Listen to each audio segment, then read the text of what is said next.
Je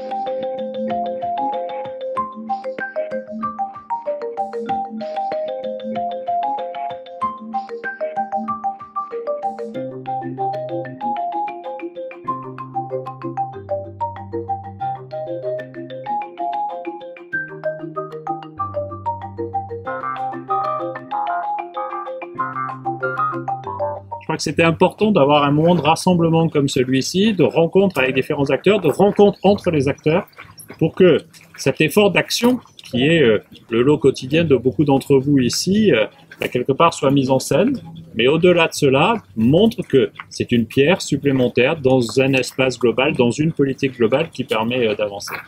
Mais faire du développement durable, c'est pas simple, c'est même extrêmement compliqué. Moi, j'aurais mis l'exemple sur le sujet, mais effectivement, quand vous commencez par ne plus mettre de Roundup dans vos villes, je peux vous dire que, comme maire, j'ai perdu un adjoint à la vie quotidienne l'année où nous avons décidé d'abandonner le traitement chimique et les phytosanitaires pour gérer les espaces publics. Tellement on s'est fait engueuler, et tous les jours, par nos concitoyens qui ne supportaient plus, parce qu'ils ont perdu cette habitude, de voir de l'herbe.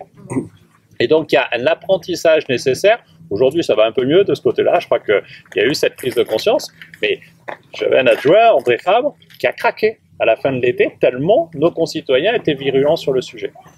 Mais en même temps, il y a une évolution sensible. Tu parlais de la cantine bio. Nous, on avait mis en place la cantine bio à la crèche. Et je me souviens qu'on avait avancé assez vite sur ce dossier. Et quand on a présenté ça aux parents, un an après avoir lancé l'initiative, il y a des parents qui sont venus me voir en me disant « Mais pourquoi notre enfant mangerait bio? Est-ce que vous nous avez consulté? Est-ce que c'est bien ?» C'est vrai que je n'avais pas pensé à consulter sur ce sujet, tellement ça me paraissait chouette comme idée, et tellement c'était une bonne nouvelle. Et ben non, je m'étais fait engueuler. Je peux vous dire que 3-4 ans plus tard, on a progressé, on a été, c'était à la crèche, on l'a mis en place dans les écoles maternelles et primaires.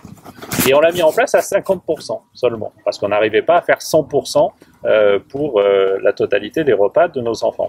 Et là, j'ai eu une mécanique inverse de parents qui venaient m'engueuler en disant « Pourquoi que 50% ?»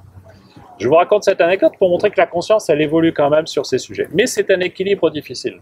C'est un équilibre difficile qui fait que il ne faut pas forcément tomber dans la culture animiste sans faire une grande conférence sur le sujet, c'est-à-dire celle où on est figé, replié sur soi, où plus de développement est possible. On le voit sur la question du logement. Oui, il faut assumer et accepter que sur nos territoires on fasse du logement, mais peut-être qu'on peut faire du logement différent et qu'on peut assumer de la densité, là où c'était habitué à avoir dans le Val de Durance de grandes étendues de petites maisons pavillonnaires avec un petit jardin, avec un petit grillage, un petit portail et des petits nains de jardin dans le jardin, parce que c'était la référence. Et donc on doit apprendre cela, mais c'est pas évident.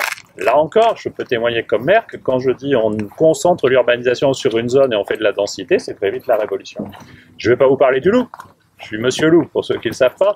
Je préside le groupe national loup avec ce conflit latent qui existe entre la biodiversité, ceux qui la défendent. Le loup est une espèce qui progresse de 20% par an en France, qui est passée en 4 ans de 9 départements à 24 départements sur notre territoire, et qui du coup s'oppose, et c'est normal qu'il s'oppose, au monde de l'élevage. Et donc comment on trouve le point d'équilibre entre cela? C'est extrêmement difficile, mais je crois que c'est nécessaire, et que la discussion elle se provoque. Et je voudrais finir en vous disant que, et c'est évidemment la prestation de Dominique qui m'y fait penser, on peut aussi faire des choses qui, au-delà de l'efficacité de rencontres comme celle-ci, sont des moments symboliques ou des actes symboliques. Et donc c'est vrai que j'ai le souvenir, quand il y a 11 ans ou 12 ans à Fort-Calquier, on a pris un arrêté pour interdire l'utilisation du gaucho et du régent à Fort-Calquier. Et je me souviens du préfet qui m'avait appelé en me disant « Monsieur le maire, vous n'avez pas le droit d'interdire le gaucho et le régent. Je vais vous mettre au tribunal. » Et je lui ai dit « Mais c'est ce que je veux que vous me mettiez au tribunal. Parce que ce que je veux, c'est qu'on puisse débattre, y compris devant la justice, de l'utilisation du gaucho et du régent sur nos territoires qu'on entend protéger. » Et mon arrêté n'avait aucune valeur. Mais finalement, il n'a jamais été attaqué. Depuis, le gaucho et le régent ont été interdits, mais d'autres produits viennent en substitution. On nous explique qu'ils sont meilleurs, mais au bout du compte, c'est cela. Voilà ce que j'avais envie de vous dire globalement, pour vous dire qu'à notre place, chacun peut y contribuer.